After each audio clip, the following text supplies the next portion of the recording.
Hello everyone, সকলকে জানাই good morning. আজকে সকাল সকাল রেডি হয়ে যাচ্ছি, তোমাদের সাথে একটা ছোট্ট মিনি ব্লগ শেয়ার করব। সকাল সকাল রেডি হয়ে আমরা এই যে বেরিয়ে পড়েছি, আর কোথায় যাচ্ছি অবশ্যই তোমাদের সাথে শেয়ার করব। এখানে যেতে যেতে এত রোদ্দুর ছিল, তাই একটু রাস্তায় দাঁড়িয়ে পড়েছিলাম, তারপরে একটু জুস ঠান্ডা কফি খেয়ে তারপরে বেরিয়ে পড়েছি আমরা লোকেশানে। অনেকটা দূর ছিল। এই যে আমরা এখানে লোকেশনে পৌঁছে গেছি, এখানে হাই বলে দিচ্ছে আমাদের বাচ্চারা। তারপরে এই যে আমরা লোকেশনে পৌঁছে গেছি, তোমরা অনেকেই জানো আমরা কোথায় চলে এসেছি। এই যে বন্ধুরা, আমরা চলে এসেছি সানডেতে ফানডে করতে, ওয়াটার পার্ক। আর এটা হচ্ছে ওয়াটার পার্ক চলে এসেছি। তারপরে এখানে এসে ড্রেস চেঞ্জ করে আমরা এই যে চলে যাচ্ছি। দেখো বন্ধুরা, খুবই মজা করব, তোমাদের সাথে সবটাই শেয়ার করব। আর এই যে তারপরে এখানে আমরা রেডি হয়ে চলে যাচ্ছি।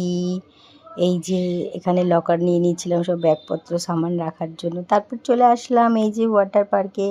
এত অ্যাক্টিভিটিস ছিল, এত কিছু স্লিপস বগেরা ছিল, এতগুলো ভিডিও শ্যুট করতে পারিনি, কিন্তু মোবাইলটা খারাপ হয়ে যাবে, মোবাইলে জল ঢুকছিল। তাও ভাবলাম লকার থেকে একটু মোবাইলটা নিয়ে এসে একটু তো ভিডিও শ্যুট করা যাক, যেটুকু পেরেছি তোমাদের সাথে শেয়ার করছি। আর এই যে এখানে আমি উঠে গেছি, এখন বসে পড়েছি, ওই যে আমি বসছি। এখন আমি স্লিপ করব, খুবই ভয় লাগে। এই যে চলে গেলাম। আমার তো খুবই ভয় লাগে। আর ওখানে একটু কোলের ভিতরে দাঁড়িয়ে একটু স্নান করে নিচ্ছি। অনেক কিছু ছিল যেগুলো মানে ভিডিও শ্যুট করতে সত্যি পারিনি। তাও তোমরা জানোই অনেকে ওয়াটার পার্কে কী কী থাকে না থাকে, এখানেও বেশ ভালোই অনেক কিছুই ছিল। এই যে তারপরে এখানে স্নান করছিলাম, বসে বসে একটুখানি করছিলাম। তারপরে এখানে বসে আছি। তারপরে এখানে আমার ছেলে, আমরা খুব মজা করেছি, আমার বাচ্চাদের জন্যই আসা। এখানে স্নান করে রেডি হয়ে ড্রেস আপ চেঞ্জ করে চলে যাচ্ছি। আর আমাদের টিকিটের সাথে লাঞ্চ, মর্নিং ব্রেকফাস্ট সব কিছু ইনক্লুড ছিল। তারপরে এখানে আমরা রেডি হয়ে চলে যাচ্ছিলাম অ্যাক্টিভিটিস পার্কে, যেখানে পুরো মেলার যত কিছু ছিল সব কিছু তো ছিল মেলাতে, যেগুলো আমরা টিকিট দিয়ে চড়ি, নাগরদোলনা বলো, অনেক কিছু ছিল। তারপরে এখানে আমরা চলে যাচ্ছি।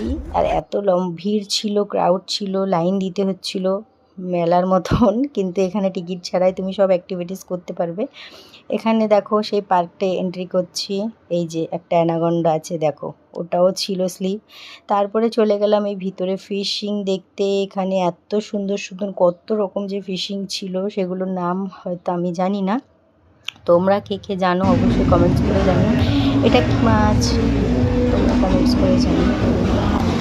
আরও অনেক রকম নানান রকমের ফিশ, এত বড় বড় ফিশ